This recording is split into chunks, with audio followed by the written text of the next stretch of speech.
You're listening to Creatively Overwhelmed with Blake Jael, all about the journey to thinking less and creating more. I'm your host, Blake, and I hope you leave more inspired than you came. All right, so today we're going to be talking about turning your hobbies into a business and why we feel the need to profit off of everything that we do. Hi, guys. Welcome.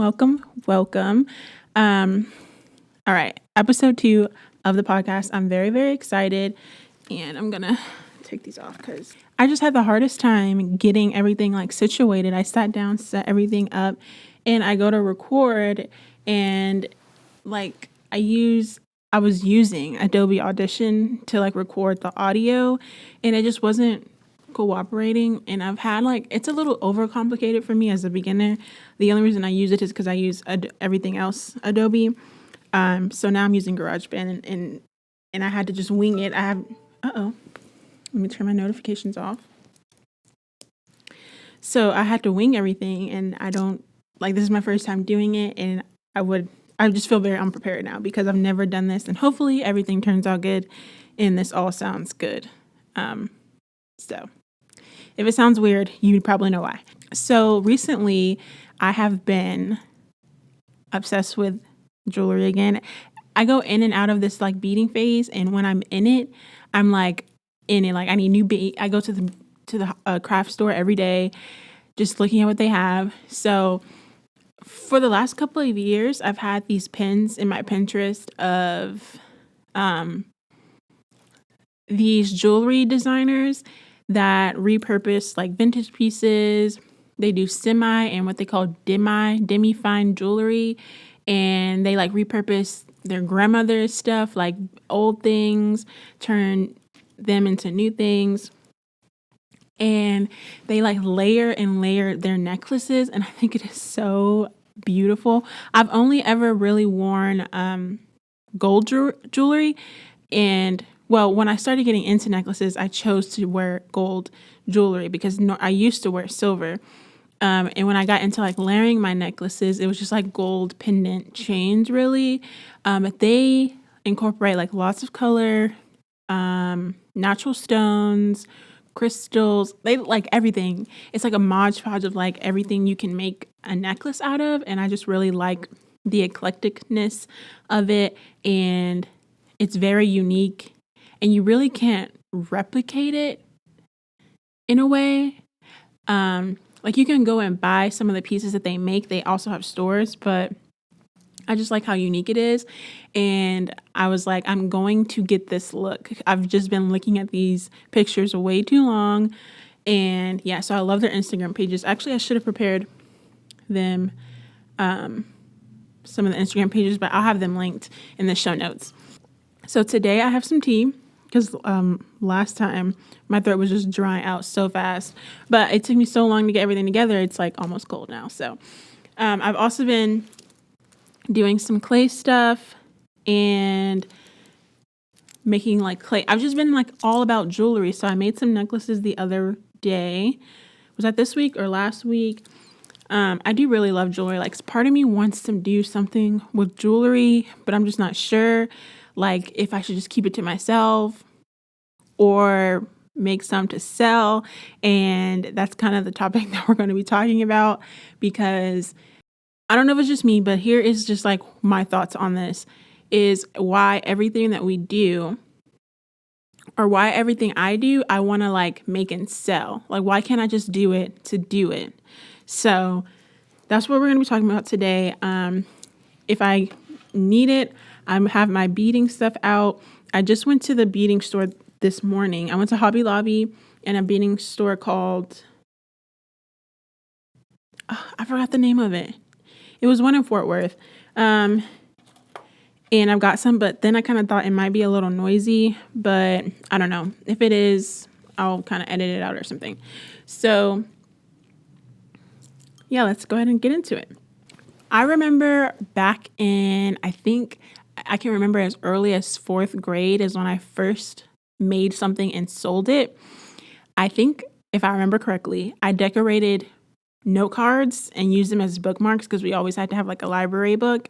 And I would decorate the bookmarks, which were just note cards, and I gave them away. I think at this point I was making them to just give away. I don't think I sold them, but if I did, it was literally for like a quarter, if I'm not mistaken. And so that was the first thing I really was like, I think I made a business out of. And then in 6th grade, I made bracelets, like different types of bracelets, and I made them for people and kind of sold them. It was never like a super expansive or lucrative business, but it was like a business mindset. And then in 8th grade, the summer, it was like 7th and 8th grade in middle school. This was my first real shot at a business. I started an Etsy shop where I thrifted denim, cut them into shorts, and sold them. I was deep into Tumblr, and all I saw was cut-off shorts, high-waisted cut-off shorts.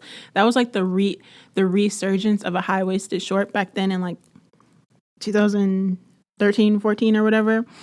And I made it a business. I had an Etsy shop, and I made a good amount of sales for like what I was doing.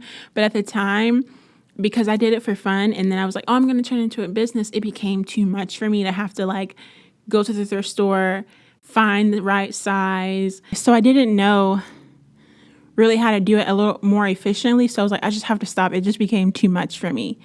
And so I have like a good amount of examples in my life when I had to turn something that I was interested in, a hobby, into a business. And it even goes as far as my YouTube channel and making money from making videos, something that I just enjoyed doing. So it kind of got me thinking, like, if this was just like an entrepreneurial spirit or if it was just like the society and capitalism. So I did have to look up like capitalism, because sometimes I just hear people say, oh, capitalism. But I looked it up because I just needed a refresher and like a very definitive definition of what it really was. So I just pulled something from the internet. This is Investopedia.com. And it just explains that capitalism is private individuals and businesses own capital goods, and the production of goods and services is based on supply and demand in a general market, known as market economy. And so the opposite of that would be like socialism, where it's based on the government. And basically that's what, it is. Everyone, it's always like you're either working for a business or you're starting your own business.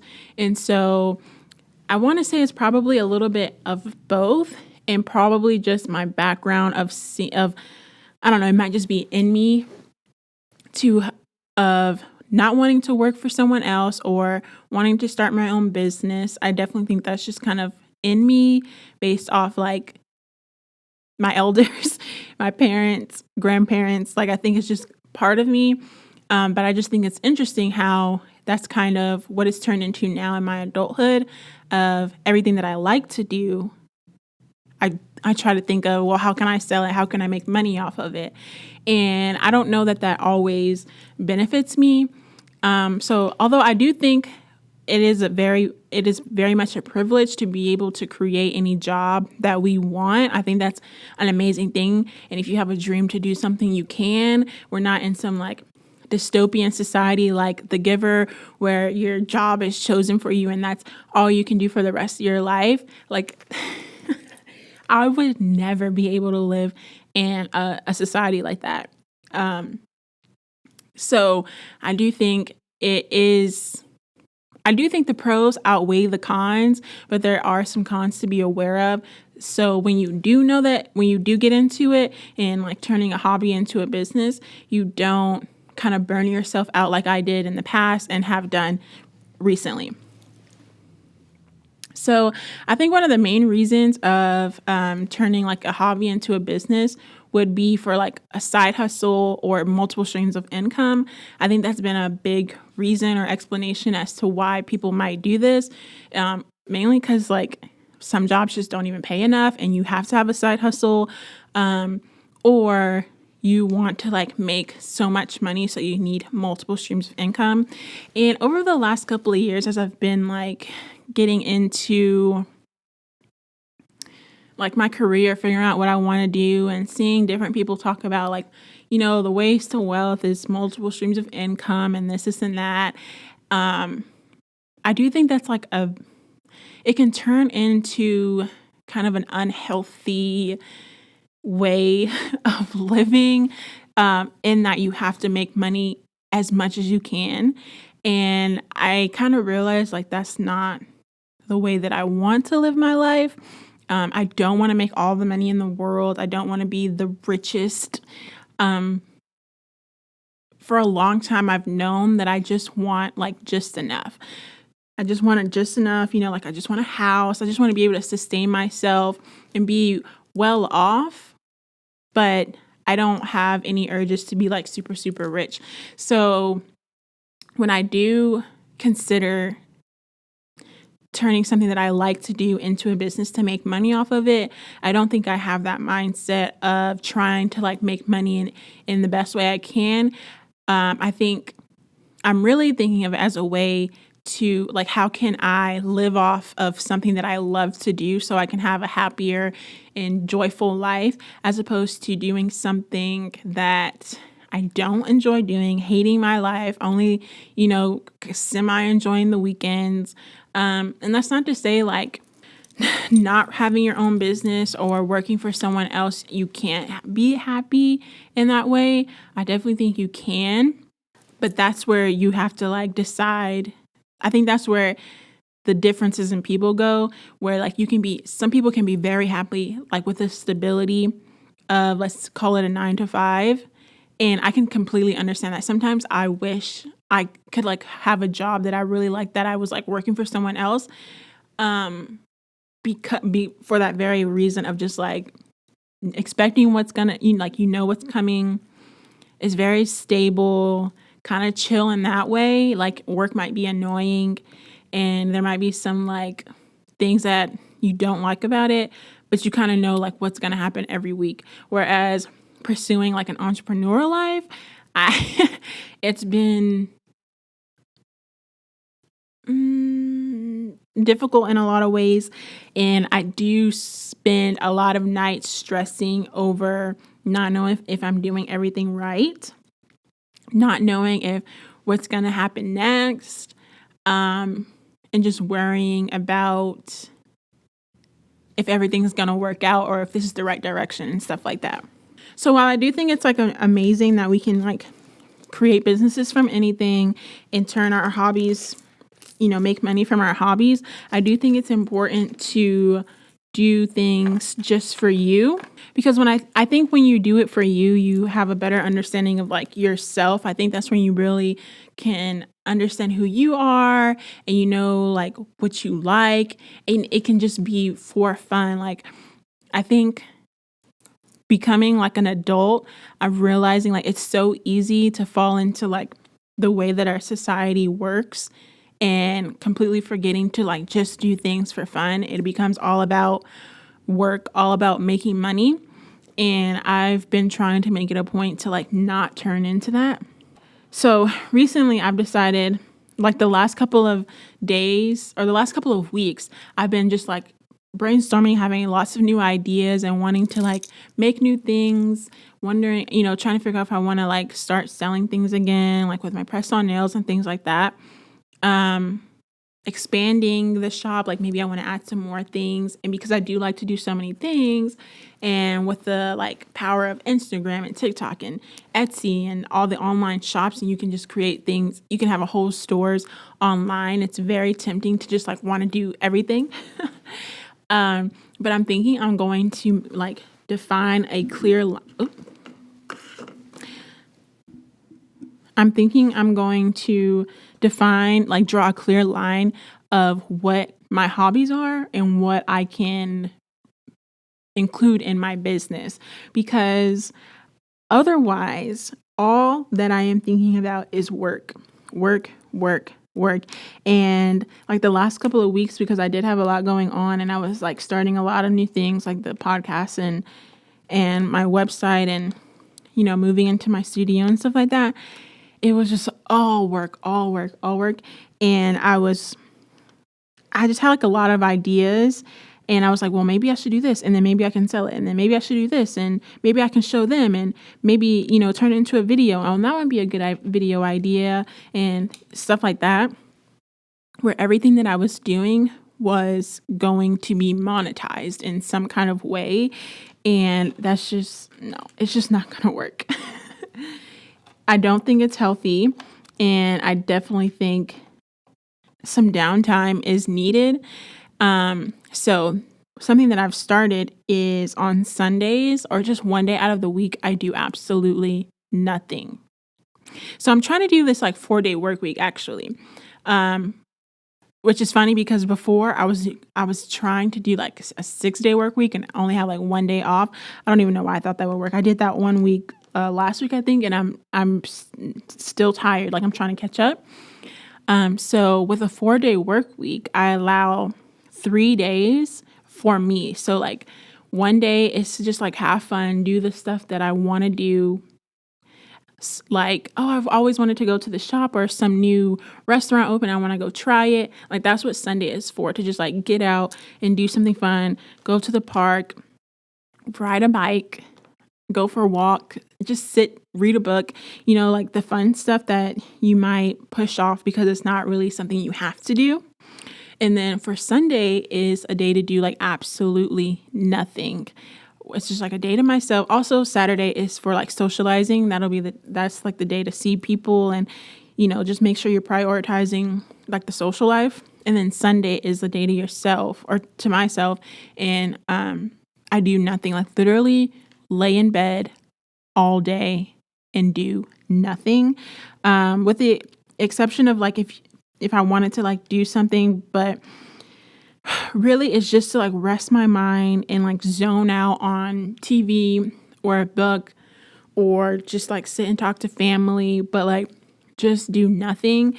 In the last couple of weeks that I have been able to do that, it's like really amazing. It's like, because then you actually want to do something the next day. It's like, oh, I feel rested and now I'm ready to get my week started. And then on the third day is for like chores, getting errands done. Like, oh, I need to stop by Target and pick something up. I ran out of this, I ran out of that. And that's what that Monday is for like errands and chores. And like for me, like beauty maintenance, I'll do my hair and stuff like that. So I do think it's been important to kind of draw the line between that, because it is a beautiful thing to be able to have a business and turn, and create the life you want doing something that you love. But it is also just as important to like feed yourself and do things just for you and for no other reason at all. Even to like not be good at it and just do it for fun, try something new and just like do it. So I've been trying to figure out like I've thought like I made like when I was crocheting, I was in like a high crocheting mode, and I made a tote bag, and I was like, oh, this looks so nice. Like I could sell this. And I had showed it to my dad, and he was like, oh yeah, that's nice. You could definitely sell that. And I was like, that's the kind of mindset, like for some reason, why does it always have to lead to it can be sold? And yes, it could, but crocheting would definitely be something that I would just keep for me.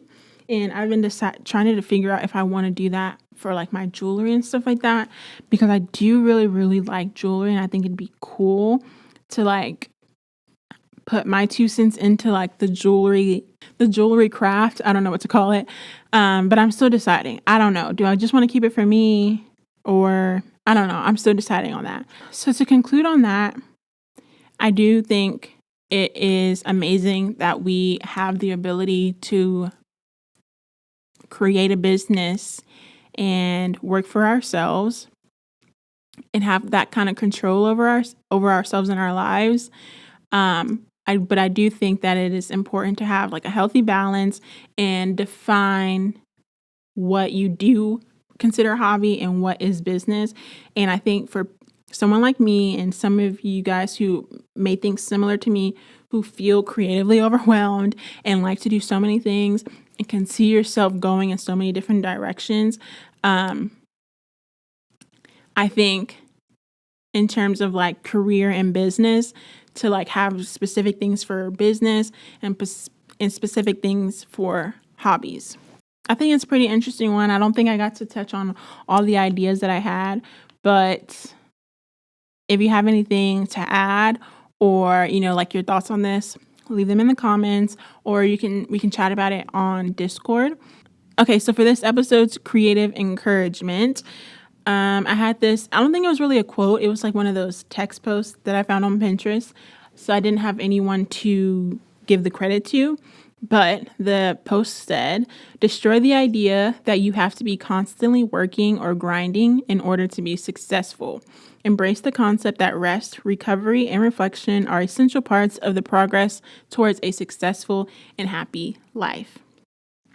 So I thought that was a good one for this one because it also touched on success, which I completely forgot about. But I do think that like drive towards success has a lot to do with it as well. And a lot of the hustle culture that we see, I think it is sometimes very hard to like turn that switch off and just do things for fun. I am constantly thinking about work and how I can like make things better, what can change, what needs to do this and what needs to do that. And so that is why I'm really trying to prioritize that, like that rest time and that just me time and just because time. All right, guys. So you can join my Discord server to continue this discussion, and all of the links and info will be in the show notes, linked in the description of this video if you're watching visually on YouTube, and on my website, blakejael.com. So thank you for listening and watching the visuals on YouTube. Don't forget to follow the podcast wherever you're listening and subscribe to my channel.